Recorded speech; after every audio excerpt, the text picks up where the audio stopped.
End every workout the right way with Core Power. Fueled by 26 grams of high-quality protein to give your body what it needs when it needs it. Recover and build lean muscle with Core Power.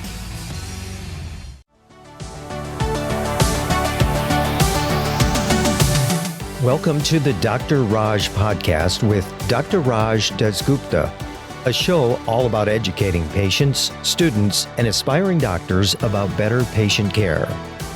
Dr. Raj is a quadruple board-certified physician and associate professor at the University of Southern California. He was a co-host of the TNT series Chasing the Cure with Ann Curry, as well as a regular on the TV show The Doctors. And now, here's our show. Hi, and welcome to the Dr. Raj Podcast. And once again, this is not just a podcast about, compiling all the medical knowledge you can. Don't get me wrong, I love doing that. This is a podcast about wellness, about being a good person, about helping others. And, I always say this, it's a little repetitive, but what I love about having my own podcast? I get to invite my friends, and I love all my friends. So, of course, today is a special combination because it's not just about one of my friends. Many people have always asked me like, hey, Dr. Raj, what's your jam? And I'll tell you that I enjoy my life divided into three compartments. And of course, the biggest one is being a doctor. And I'm always so blessed to do that. And but there are other parts. And the two other parts is teaching. And for those of you who want to hear me just rattle off some physiology or biochemistry, then that's a different podcast. It's called Beyond the Pearls. It just got released. So that's if you wanted me to talk about medicine today. But the third part of my life, which I don't get to talk about a lot, is media. And I am the luckiest person in the whole world. I got to be on this doctor's TV show for a bunch of seasons. I got to hang out with the legendary Ann Curry for a season. And right now I do ABC News and I get to talk about our pandemic. So people have been asking me like, hey, I kind of want to do a little media. This is kind of my jam. I'm a resident. I'm a medical student. I'm in college. And I can't seem to answer these questions correctly. So I'm actually going to talk to someone who could actually mentor you, who does this for a living, who knows the correct answers. And her name is Candis Melamed. And she is a friend of mine, but I know her because on the Dr. Raj podcast, there's another guest, which is her husband, Dr. Benjamin Emanuel, who I got to tell you, I have a little crush on him. He's like one of my best buds, man. And I'm a little jealous Candis is married to him, But anyways, let me talk about Candis and only Candis right now. So, she is the founder and CEO of Spotlight Group Agency. It is a full-service PR-driven communications agency specializing in the health and beauty industry, having represented notable medical experts, building them into a key opinion leaders. Candis quickly gained a reputation for being the quintessential pitch guru, that's in quotes, over the years. She has prided herself on conceptualizing exceptionally unique story ideas that get her clients noticed and remembered by key editors, producers, and writers. Candis is viewed as a leader in health and beauty public relations, compelling one of America's top PR experts, Howard Bragman, to refer to her as the Mick Jagger of health and beauty PR. That's kind of cool. Throughout her career, Candis has fostered an array of notable media relationships, resulting in long-term public relations successes for her clientele, which range from medical experts to indie beauty brands, as well as medical aesthetic devices and treatments. So with that being said, Candis, thank you for joining us today. How are you? Well, thank you so much for having me and for that intro. I was trying not to laugh hysterically at the comment about Ben. Well, I got to tell you, ever since I got to meet you, and one of the first time I actually met you was on a cruise ship. I know. We weren't even planning to be together with our families. I know, of all places. So let's start off with a little background. This is kind of like the meet and greet part of the podcast. So you are from wonderful Southern California like me. And tell me the story, the timeline of how did you get where you are today? Where did you go to college? And did you always want to be a PR guru? No, I went to college at CSUN, but I actually didn't even know what PR was. But I'm fortunate enough that my older brother, who's 5 years older than me, was already in college when I was in high school going through the what do you want to be when you grow up phase with college counselors. And as they checklisted medicine or I don't know, all these different possibilities, asking me what classes I liked the most. What I really enjoyed was dealing with people and interacting and listening to stories and just that one-on-one, that personal human interaction is what I love the most. And I always have. And the counselors were like, try psychology and sociology and take these summer classes and see what you think. My brother, on the other hand, had just transitioned from, I think, biology or something to journalism. And he came home one day and he was like, there's this thing in the journalism department called public relations. Oh. And it suits your person. It's like perfect for you. It's exactly you. I think you'd love it. And I applied to college, applied to CSUN. That's where I went. They have an astounding journalism department. And so I was able to do my emphasis in public relations, and I did a minor in marketing at the same time. But I just totally trusted my brother, and I was like, oh, he said this fits my personality. I'm just going to go with it. And so my second year in, I started to have that panic of like, I really don't know what PR is. We haven't taken those upper division classes. I better take an internship and just figure out what this is all about. And so being in LA and, being in my very early 20s, I was like, I'm going to do an entertainment PR internship. Cool. I thought PR is Publicist. And that to me was like celebrities Publicist. And what I didn't know anything else. So I did an entertainment PR internship with Warren Cowan and Associates. And Warren Cowan, who's since passed, was known as the godfather of PR. I mean, he started, it's just an amazing roster of clients, and he had a number of VPs working in his office. And so I had the opportunity to work with several of them and do different tasks. And I mean, what a great time to be in entertainment PR, doing red carpet events and gifting seats. And, it's the whole Hollywood scene, but it grew old very quickly. The most important part of it, though, was that I was beyond fascinated and enthralled, not with the Hollywood angle, but with the fact that I was behind the scenes, that stories, that articles, that TV segments were happening. People were reading these things and they were watching these things, and they had no idea that here I was behind the scenes initiating that story and making it happen. And to me, that was the coolest part.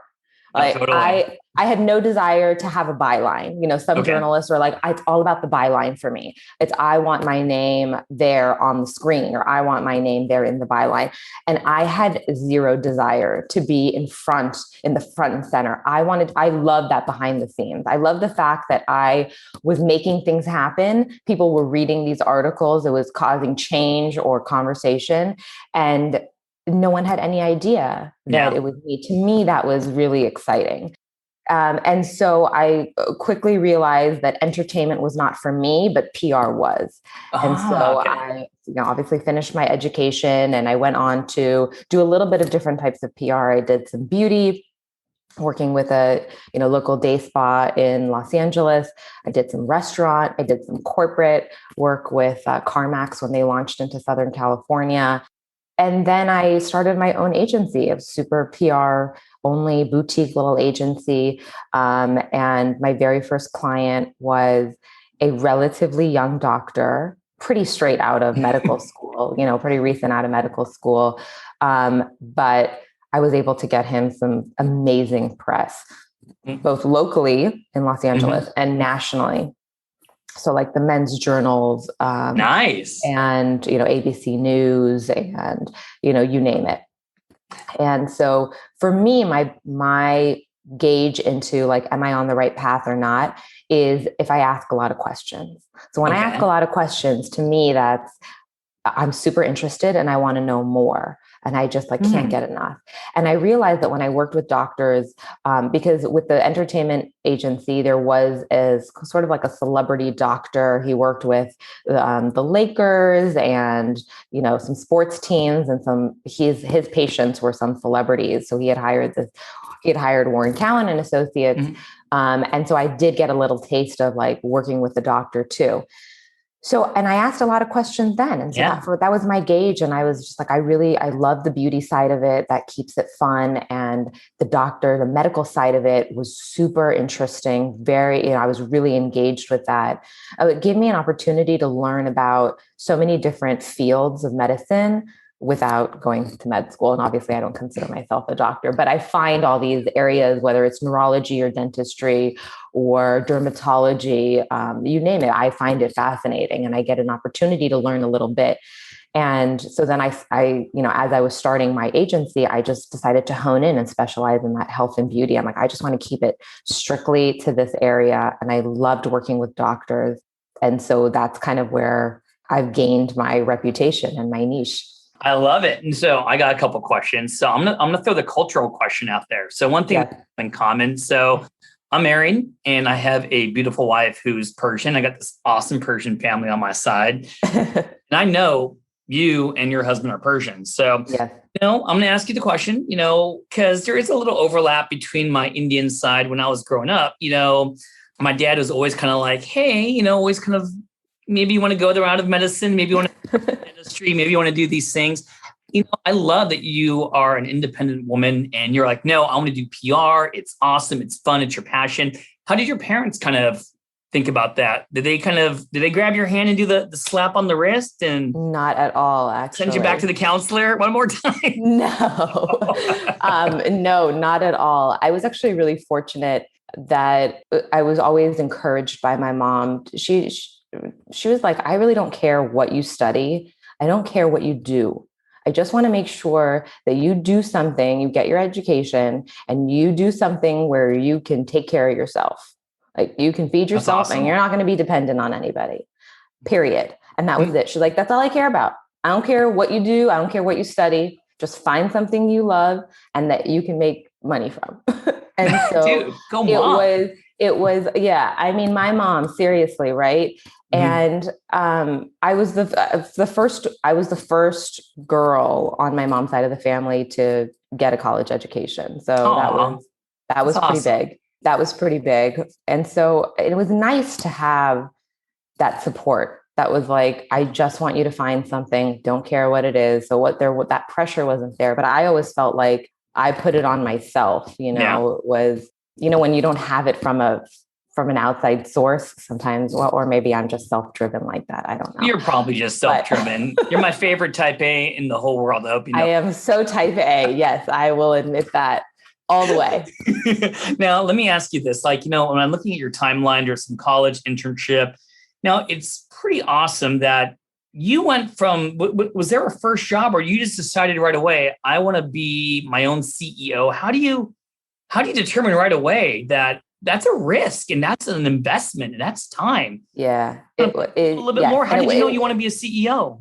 Well, it wasn't right out of college. So I had that first internship, and it was a pro and a con. So most internships, and when I give advice, and by the way, I love that you said the word mentor early on, because I am all about mentoring. I have an amazing one myself. So fortunate to have found one of my college professors as my mentor.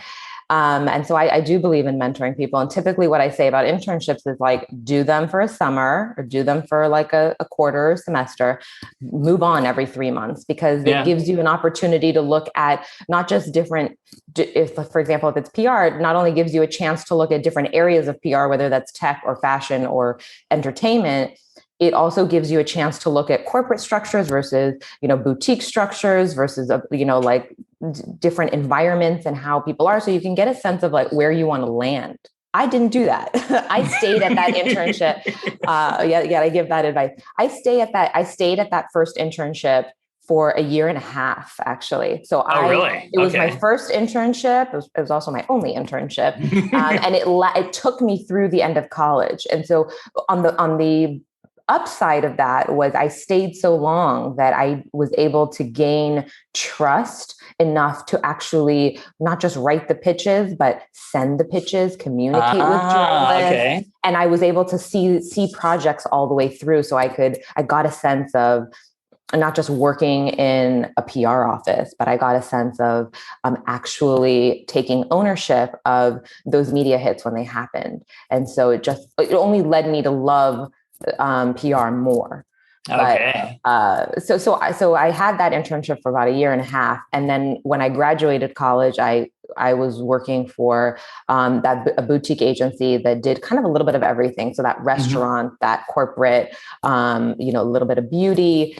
And then from there, that's when I took the leap. And I was like, I'm just going to give it a shot. I'll give myself 6 months.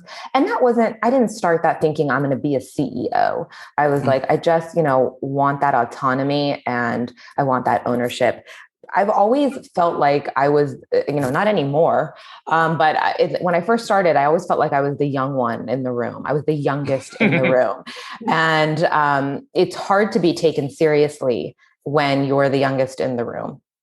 And so in that first job I had, I felt like instead of, moving up and getting more responsibility and being able to go out and meet with clients or bring in business after being there for a period of time. And I was this company's first hire. So she was working out of her house and then moved into an office space. I was the first hire. She hired somebody who was a little older than me. And then that person was the one that would go on the business meetings. And so it was it's fine because these are the experiences that cause you to grow. And I really felt I was fortunate enough to have my parents' support in doing this. And that's really what it comes back down to at the end of the day, is having that backbone. Right. Yeah. And so I took a leap and I was like, I'm going to give it 6 months. Worst case scenario, if I don't get a client and I can't make this happen, just go back out and apply to other jobs. It's not like, I've got much to lose. And so within that short period of time, I got, my first client. And then, that was kind of put all my energy into that to really make it the best that I can so I can have case studies to talk about and really see if this is what I want to do. And it's tough. It's tough to be your own boss, but I'm fortunate enough that my dad, and I kind of feel like I've got entrepreneurs kind of on both sides of the family. So I kind of pulled in that energy and that support. So my dad is also, he's an engineer, but he has his own machine shop. He's his own boss, and I'm totally a workaholic like that. Well, hey, let me switch gears a little bit because, I was thinking about naming this segment, How to Step into the Spotlight. Love it. Promoting your company a little bit. Yes. Now that we did the beginning and we know that you know your stuff. So the questions and they have I'm going to have some questions that my med students and residents have been asking me and some questions of people who just want to get into PR, but let's get some definitions down because I'm always confused. So I'm going to bang out some questions. You're going to answer these. Okay. So, all right. What is PR? And people always say, dude, I need some PR if I'm going into that, but do they really need it, Candis? And can you explain this to us? So that's really interesting because I hear that all the time. I need some PR. I need some PR, especially from doctors. Like, I need to get some PR. But then the question really is, what is it that you want? What is it that you're trying to achieve? What's the objective? So whenever I hear anyone say, I want some PR, my first question is, what's your objective? Let's start there. Okay. Because typically the first thing I hear is, I really want to grow my practice. I want to get some more patients. And then the response is, that's not what PR does. So let's look over to maybe marketing. So PR is like this loose term that I feel like people kind of throw around without really understanding what it is, what it's designed to do, and how to utilize it or how to leverage it. So PR, which stands for public relations, obviously, is when you are pitching, you're giving ideas or story suggestions to writers, to editors, and to producers. So it depends if, you're looking to get into online stories or print stories or television. You're giving them the idea. You're saying, I've got this expert who can talk about X, Y, and Z, right? Just like how you were saying, I was on ABC News talking about the pandemic. Yeah. Let's say there's a publicist pitching you to the producer at ABC News. Hey, I've got this Dr. Raj. He's an expert because of these things, and he can talk about how the pandemic, what your viewers need to know. Okay. That puts it in the producer's court to put a segment together. And so that you may be one expert, you may be one of three experts they talk to. They may decide, this isn't really something we want to cover right now. So then your publicist is going back and forth. Oh, he can talk about this. He can talk about that. These are all these different ideas. When you're interviewed, you don't know what those questions are in advance. You have no control over the question. That show is going to edit that segment however they want. You may talk to that reporter for 30 minutes and they will use a 30-second soundbite. Or you may answer 5 questions online, like email questions, interview questions, and they'll use 1 sentence. You don't know what it's going to be. But ultimately, when that thing gets published or when that thing goes live or when you see it on television, it holds about 100 times more credibility than if you had paid for that TV spot or you had paid for a print ad, which is, what's considered marketing. Yeah. So PR is designed to build a brand. And a doctor can be an individual brand. And, when you are trying to build yourself as, let's say, an expert, you're creating a brand. And so that's what public relations is designed to do. It's not necessarily designed to grow your practice. It may do that. You may get some new patients. Let's say if you have a private practice, you may get some individual patients as a result of somebody, in your area seeing you on a national television show. But that's not why you're doing it. You're doing it to really grow a brand. So are you one of the conduits or a person who focuses on public relations to get you the most credible segments on a TV show, on a magazine, on a radio talk show? Because those are the ones that really, when people look at you or research you, those segments, those articles are the ones that really add the most to your credibility. Am I saying it correctly? Yes, correct to a certain extent. I am the conduit. Publicists are the conduit between their clients, and in this case, let's just say they're doctors, and the media. Okay. And so what our job is just to, through the types of media, through the types of stories that we get, that we initiate, it's our job to what those things do cumulatively is position that doctor as a leading expert in that particular field. So whether that's like dentistry or that's dermatology, and that's where I would say that when I work with individual physicians and I position them to be key opinion leaders, that means I position them to be go-to sources, go-to experts. And so when, let's say, people are looking up like the best dentist, or they're looking up like, leading dermatologist. What happens when you do media and it populates online is that those are the things that organically SEO you. And so when somebody else is saying Dr. Raj he's the guy we're going to, we're ABC News and we're talking to Dr. Raj. When viewers are watching that holds more credibility than when Dr. Raj has an ad that says, I'm Dr. Raj. And this is what I do. Face, of course. and this is what I do. I love that. It just holds more credibility. If somebody else is talking about you and somebody else is indirectly saying, this is the guy we go to, he's our go-to guy for this topic. And then the public who's watching or reading that begins to see you that way. Not after one time, not after one article or one story, but over time. Yeah. So let me compare that to the other word, and you used it briefly, marketing. So here's PR on my left hand, marketing's on my right hand. What's the difference, Candis?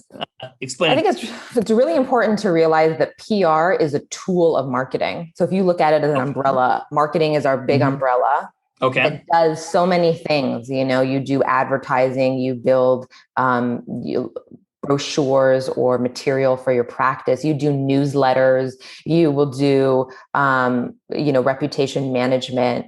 You will do PR that falls under marketing. It's one of the tools of marketing. Now, my career has been isolating PR on its own, but ultimately the reason why I restructured and I rebranded Spotlight to be what it is as a full service agency is because as time has gone on over the last, probably about 7-8 years ago, these things can't really work in silos anymore. There was a time when PR could stand on its own and people were kind of doing a little bit of this and a little bit of that. But from my experience, in order for an agency to really catapult a client, so you're not just on a hamster wheel, you really have to have these things working. You have to have marketing working in conjunction with PR, in conjunction with social media. You've got to kind of have all these cylinders. And if your goal is really to move forward, then you're not going to just build a website and, do some social media. You want to build that brand. But then when you build the brand, when you do PR, who's going to leverage it? Who's going to know about it? Well, that marketing person will take your media hit and blast it out to your patient base on a newsletter. They will share it on your social media. They will put it up on the website. So marketing is where things are more controlled. You choose the words you're going to write. You have control over the imaging that's used. You can develop a brand through marketing, a certain look, a certain feel, a voice, a tone. That is where that's marketing's role. So let me ask you this. So let me break it down for everyone else. So if I'm doing marketing, is that something where I'm paying to get that ad? I'm paying to get that picture out there. I'm paying to be on a website because number one, I'm paying, but number two, that's how I can shape it and present it the way I want to present it. Is that right? Versus PR, which is it's free, meaning that no one's really paying me when I do some of these things. You're not paying the writer or the editor. So in marketing, let's say for advertising, the difference between advertising and PR, I think that's a easier way to break this down. Okay. If I'm advertising in a magazine and let's say Allure, I am paying Allure for a half a page ad. Okay. I know exactly how much space I have. I create the ad. I pick the colors, the font, the wording. Gotcha. They will not change anything. They will take what I give them and print it in the magazine. Yep. If I'm pitching Allure, I don't pay them. I just talk to a writer and editor writes whatever they want after they interview my client based on what the client said. They will interview the client. They will write whatever they want. They will use however much they want. I don't see it before it gets printed. And the only time I see it is once it's published. So watch your language. You never know. Learn how to speak in sound bites, answer questions thoroughly. I've got all those insider tips. So let me ask you this, because you're already kind of mentioning things. So, times have changed. It's amazing. I mean, how old I'm getting. Don't want to give my age out, but social media is huge now. Maybe not so much when, when I first started or I first heard about these things. Right. Is social media part of that equation? You mentioned it in your previous answer. Is it part of the marketing and part of the PR social media? I would look at it as another tool, and it's kind of evolved into something really interesting. I kind of see it as this hybrid between PR and marketing, because if it's done right, it can hold the same credibility as PR. Remember, we talked about how PR that's the gold standard, right? That's what you want, is the PR, because the PR holds the most credibility. Okay. PR holds the most credibility because that's somebody else saying you're amazing. Yeah. Social media. If it's done correctly, meaning if you don't use your social media platform to be a billboard, then and you're viewed as a place that people will land to get some insight and to get some of your expertise. Interesting. Okay. Then it can be a little bit of both PR and marketing. So it can hold the credibility like PR does. Yeah. Okay. Because they're trusting you. They're starting to trust what you say. You build the trust there over time. But it's controlled the way marketing is because you're the one that controls the page. So you're posting it, you're writing the content, you're, doing the imagery, it's your photos, your, copy, however you want to do it. Sure. So it's really this unique hybrid that's evolved, and it really wasn't like this a few years ago even, but as time has gone on, we're finding that the recipe for success really is not to be a big billboard where your social media post is constantly about me, this is what I do, this is what I sell.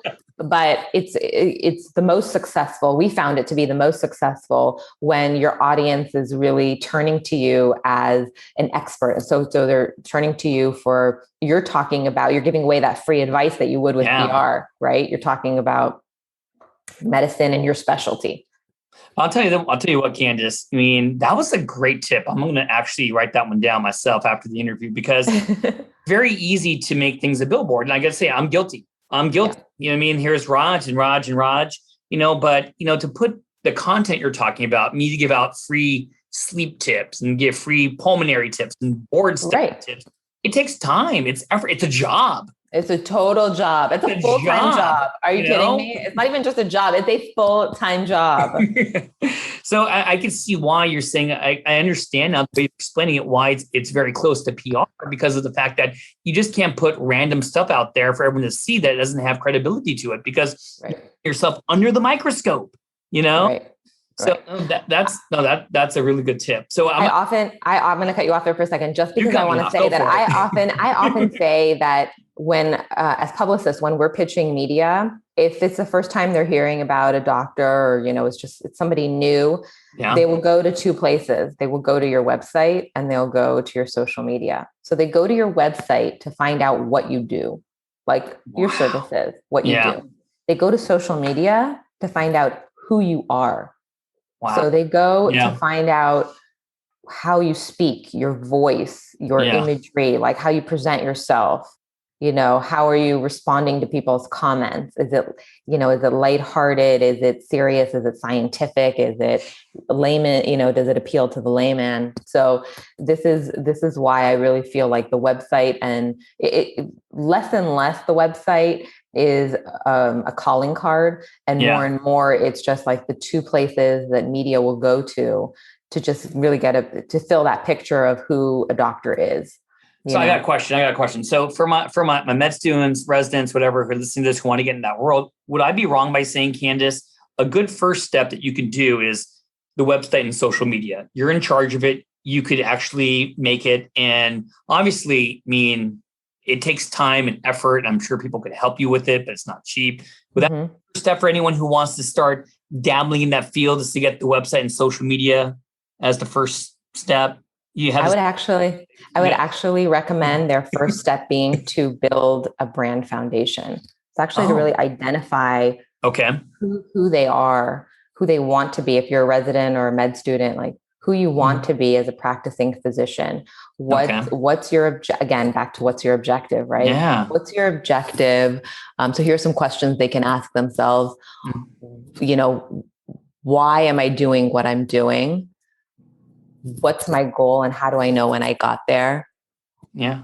What are the things that I need to do, or if I'm in a practice, we need to do every single day to achieve that vision?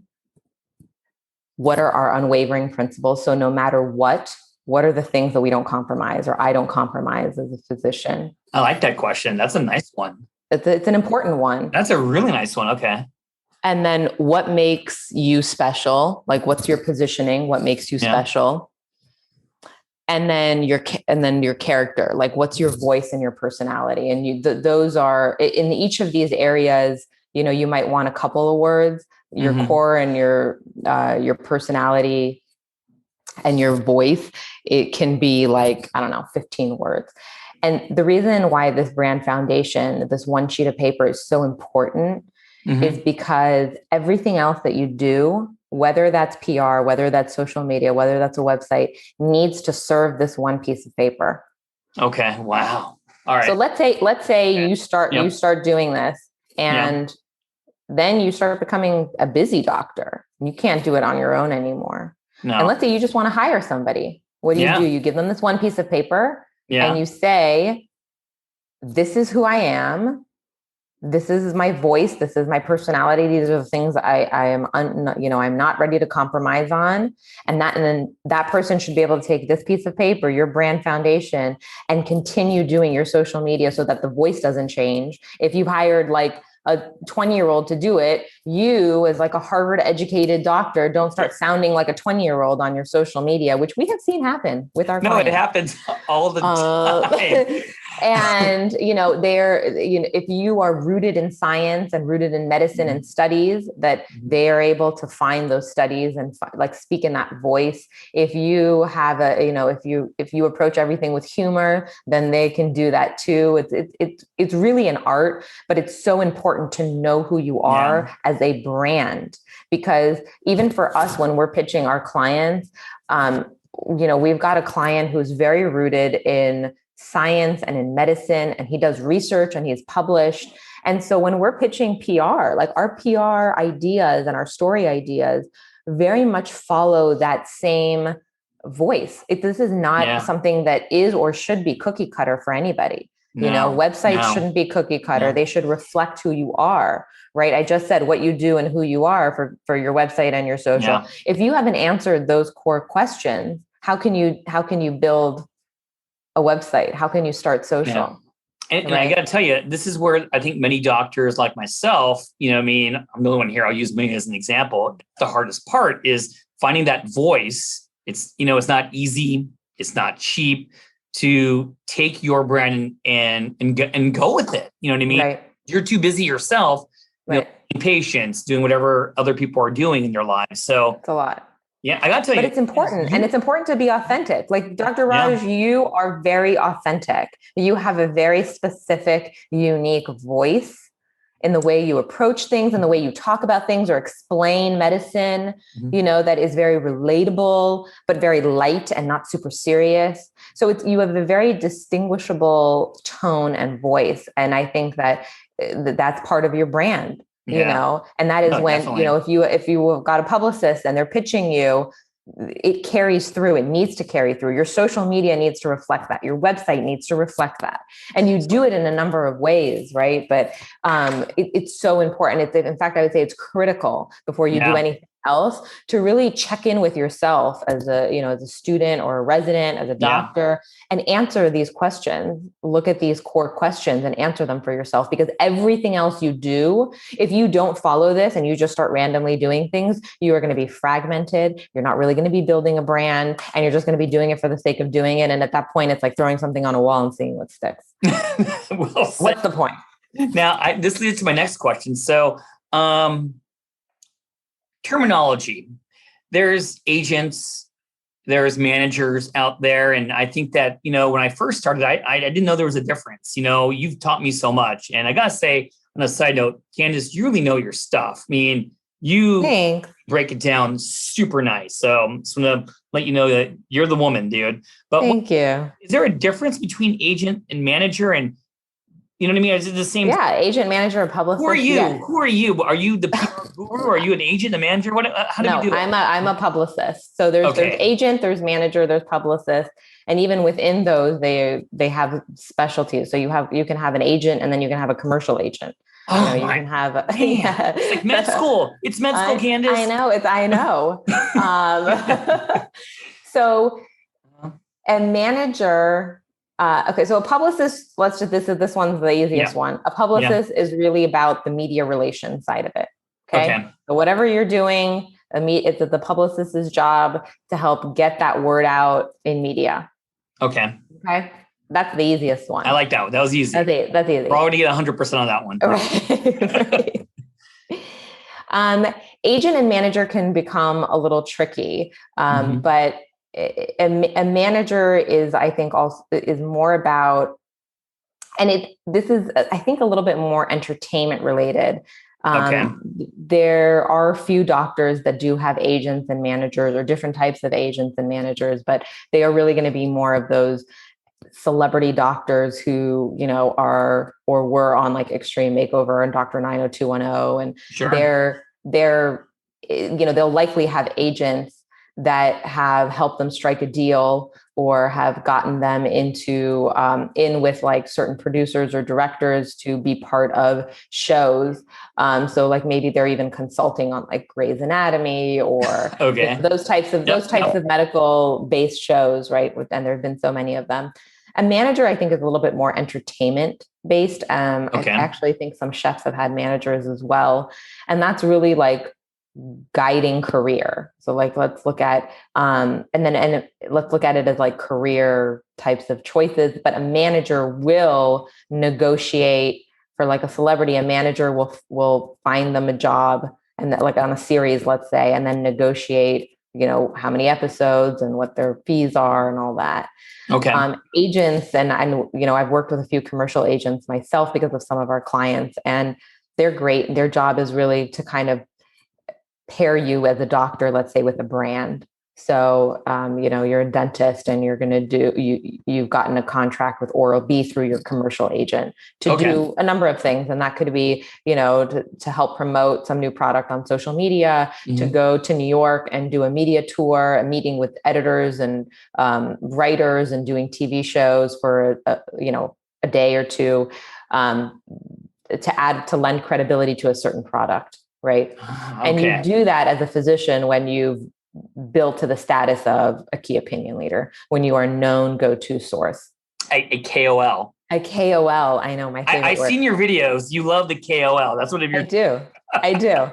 I feel like, because I think when you hit that level, you can be a medical expert. But when you hit that level of becoming a key opinion leader, that's when,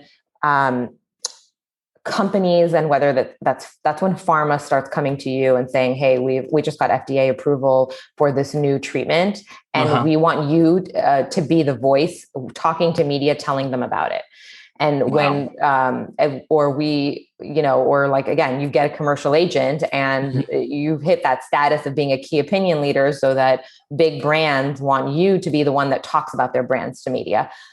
When you've hit that KOL point in your career, like that's the gold standard to me. It's not just like, it's great to be a medical expert and be on TV, but that's also another way that media can really help, and has helped doctors do more for their career than just be interviewed and just build a brand, right? Now they're able to get paid for it. Now they're able to make, some extra money. So that's when the money starts coming in. It can, If you've done PR, if you've done enough PR long enough, and I really pride ourselves for having represented some of our clients for, as long as even, 10, 11 years, even if it's like 3 years or longer. That long-term relationship, that ability to keep going and keeping your name top of mind. So when people are thinking about certain industries, you're the name that pops up, or they're searching, you're the name that pops up. When you hit that level, you are able to do more. A lot of doctors will leverage the PR that they've gotten, the fact that they've become the go-to source, to potentially transition out of insurance-based practice to being a part concierge practice, to being able to charge an admin fee, to being able to, potentially get approached by companies to get paid to speak at podium, at conferences, to media on behalf of a brand or a product or a treatment.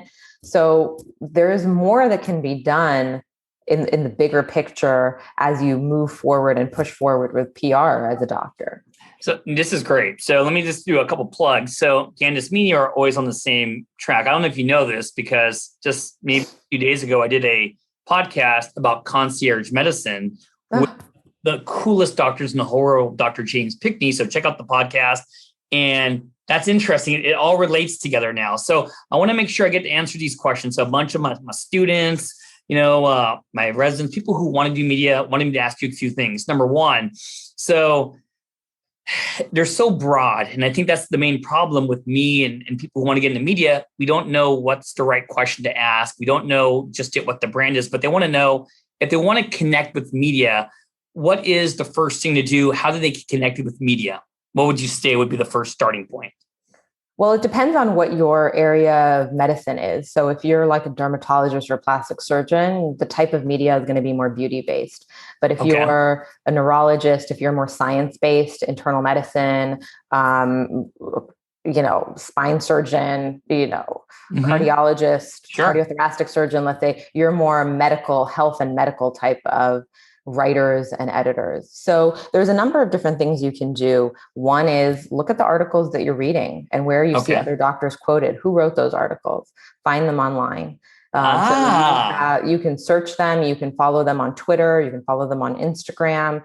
Begin to know who these writers are that write the type of stories that you would foresee yourself in. That, you're starting to track who these people are, who these writers are. And then obviously you can also look at any magazine has what's called a masthead. So if you open up a magazine, those first few pages, there will be a list of all the editors. So starting at like that, editor in chief, and it goes down to editorial director. It'll say beauty. Here's our beauty director. Here's our health editor. Here's our, beauty assistant, so you can see that. And then you can find names that way as well. The byline articles and those writers are really a great way to start and really becoming familiar with the types of articles that they write. Hey, here's somebody who writes a lot about COVID. I really feel like I could be a great source for them. So you reach out, and you say, hey, I've noticed a few of your articles and I like how you're informing readers about COVID. I'm Dr. Raj. This is what I specialize in. And I feel like I can add a lot of insight for your readers. This is what I bring to the table that's unique and different. And that's one of the other things about PR. Is it right for everybody? No, it's not. It's not right for everybody. And you always want to ask yourself, what do I have to offer that's unique and different from the next guy? Because you're not the only pulmonary specialist. You're not the only neurologist. You're not the only cardiothoracic. What is it about you? Why you? Why should writers and editors, ask that objective question? Why should writers and editors talk to you over the next guy or woman? I like that. Well, and here's the other question they're going to ask is, and you don't have to give all your secrets away. I know this is great. Any social media tips or techniques for medical students and doctors who want to get into that? Is there anything you kind of give advice on, Really, it's really interesting that you say that about medical students, because I am starting to notice that I think as our younger generation kind of starts entering in and they're more savvy about social media, even though I understand they don't really teach these things in medical school, or how to run a practice. Is that like anatomy? I'm going to Instagram 101. Right. Although I think it would be really helpful, like the business side of it. But that aside, this new generation of physicians that's going to be coming is naturally inclined to social media because it's just part of their life as an individual. And so if they want to start now, and I'm noticing a few, I think I talked to a dental student who has actually started to build a following, chronicling her journey through dental school, which was really interesting to hear. The way to do it is to always be mindful. Again, back to the brand. You should still start with that brand foundation, and that may change, and you may want to revisit that every 1 to 3 years, depending on where you're at and how your careers evolve. But if you are going to be doing that as a resident or as a medical student, and you really want to get into your social media, then really ask yourself what the voice is. Who am I? Who do I want to be? How do I want to be perceived? And that's how you build on your social there. And so much of social media is really not about what you post. It's about how you show up. Social media, we always describe it as like a party. It's like this big event. Getting all dressed up to the nines and showing up is your social post. Okay. And like you bring a nice little gift, and that's your social post. Okay. But if you don't talk to anybody at the party and you leave, what was the point of having been there? So none whatsoever. So much of social media is engagement, is not just talking to the people who comment, but going to other places where the type of people you want on your page are, and talking to them and being like authentic and insightful and engaging is that's what it's about. Nice analogy, by the way. I love the analogy there. Thank you. It's a big one. It really is a big one because it's about being, it is about being, pun intended, social, you know, and talking to people there, talking to people that are on and around, you know, where you want to be. You go to where they are. I want to make sure, because I already made this about the medical students and the residents and the interns, and I love all you folks. But you know what? I do have a small demographic of people who are undecided. So I want to give, you know, my college students who do listen a little bit, who haven't decided yet. So if they wanted to go into PR, they haven't decided yet. They listen to this podcast, are like, dude, Candis is the bomb. You know, I want to be like her. So any tips for students in high school or college who may want to go into PR? Just a generalized answer for you now. Oh, I love this question. So one of my clients does the LEAP Foundation every year. It's a nonprofit organization for high school and college kids. And I participate every year as a mentor. And they do what's called, it's almost like speed dating, but they have a bunch of professionals at tables. And then these students come to the table and they start asking you, like, you know, fire rapid questions about what you do and how you got into what you're doing and advice and all that. So this is exactly like that. And they're all high school and college kids. Okay. And so what I love to tell these students is, whether it's PR or you're just not sure what you want to do, it all comes back to that internship. You know, think about what you think seems fun and sounds fun. And then, or like somebody, you know, and you're like, I really think I could do that, or that seems really fun. You can do a couple of things. One, you can do an internship, or two, you can do what's called an informational interview. Reach out to that person and ask for 15 to 30 minutes of their time, either buy a coffee or, you know, now with Zoom, people are more willing to give a little bit more of their time. And a lot of people like to talk about themselves, so they don't mind that question. That's and me and you. And ask them, how do they get into what they're doing? What does an average day look like for them? And that gives you some insight into what that role looks like. Yeah. Being in an internship, there's really nothing quite like that. And I think, to me, that's like the ultimate, is do these 3-month internships during college, during your summer, or and they don't have to be every day. You know, we have interns at our company, and sometimes they're, you know, Monday, Wednesday, Friday, or sometimes they're Tuesday, Thursday interns. We work around school schedules.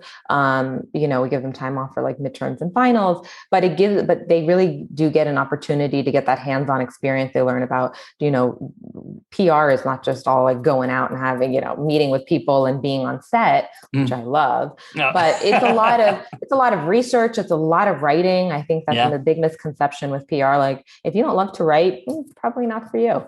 You know, like, it's a lot of writing. It's a lot of writing. It's a lot of learning how to communicate, being an effective communicator, and doing research to look at like what's going on, what's in the news, what are trends, what are people talking about, what are, you know, different outlets and angles, and what, you know. So, well, hey, and so this is one of my favorite questions. I know it's amazing, Candis. Where did this hour go, dude? I'm telling you. I don't know. I know. This is nutty. So, and you always, I don't know if you could read my notes through here. I swear you're cheating, because you always help me out. You mentioned things for my next question. So I love it. I did let people know that I was planning to talk to someone in the biz like you. So I got an actual email if I could ask this question. They didn't know it was going to be you, but they wanted to know that they're in college, and what is kind of like the average day of being a PR person? That was their question, but I'm gonna modify it. I'm gonna be a trickster, because I think that what makes me impressed by you, Candis, is the fact that, you know, I saw you on the cruise ship, have some kids. I think you got 2 kids, right? Yes. And, you know, and you're married, and you do a lot of balancing in the biz. Because I also seen you on set at Chasing the Cure. Yeah, that's right. Everything, you know. So what is an average day like for you being PR? And is it possible for my parent, you know, soon to be parents out there, can they have kids and do this? Can you be a mom and do this at the same time? Is it possible? Totally. Well, you could be a mom and do anything, right? Well said. I'm all about that female empowerment.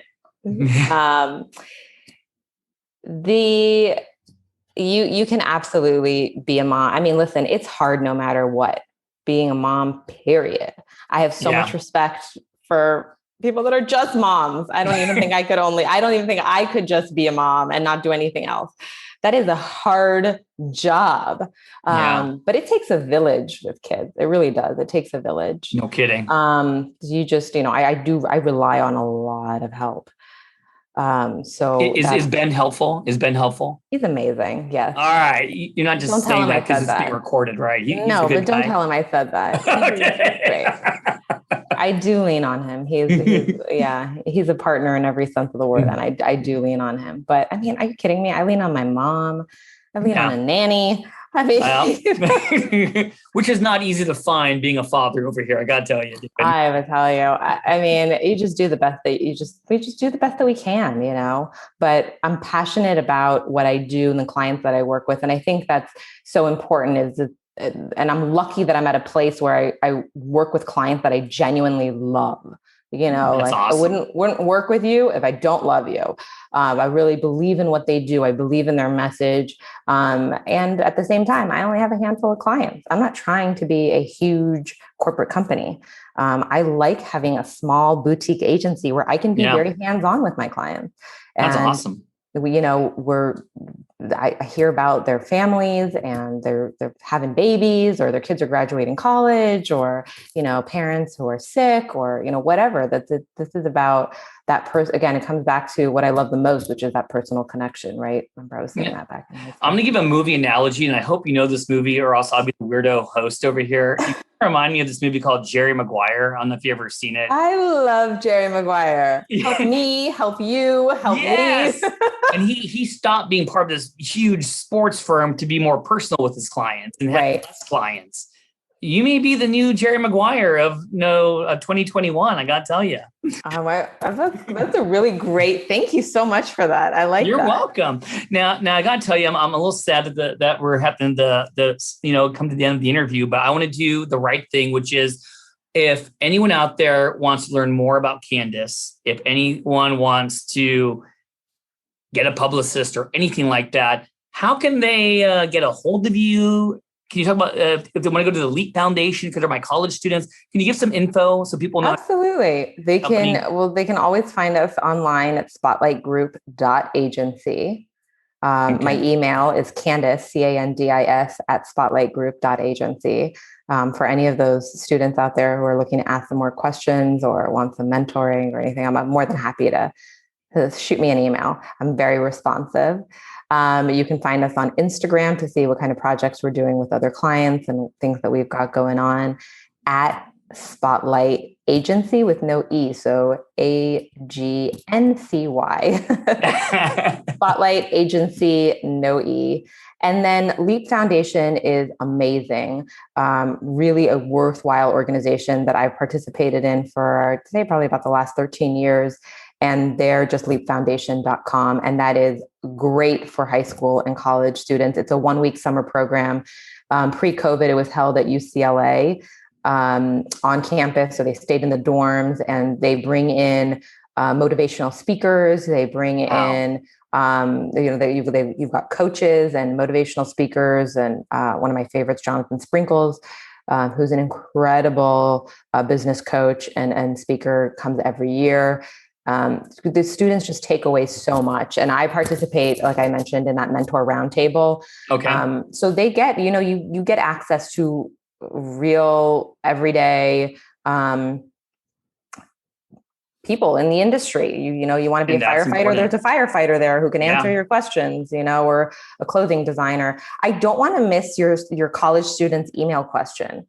So I just realized I don't think I fully answered that. About your day? About your day? About the average, yes. So I thought you forgot about it because of time crunch. I don't want to pressure you. But what is your average day? I have to tell you, one of my favorite things about PR is that no 2 days ever look the same. That is the beauty of PR. So there may be one day where I'm doing more research and just trying to think about what each client, like how am I taking each client to the next level? How are we doing from a 30,000 foot view of where they're at in terms of goals? How can we push forward and do more? There may be a day where it's like a writing day. We need to get some pitches done. Let's write them, or the team is writing them and I'm editing them. There may be mornings. Usually I like to reserve pitch mornings for pitching because we're in LA and most writers and editors are like East Coast. So they're 3 hours ahead. So our early morning is hitting their kind of morning and noon, but wanting to get that information out. And then there are other times where we're coordinating stories, meaning like we're sending questions to our clients. We're working on photography. We're maybe coordinating a photo shoot. I just finished working on a reel for another client, taking different clips from his different media interviews and putting it together into a nice piece that can showcase what he's like on camera. So, I mean, that's really the beauty of PR, is that no 2 days look the same. Well,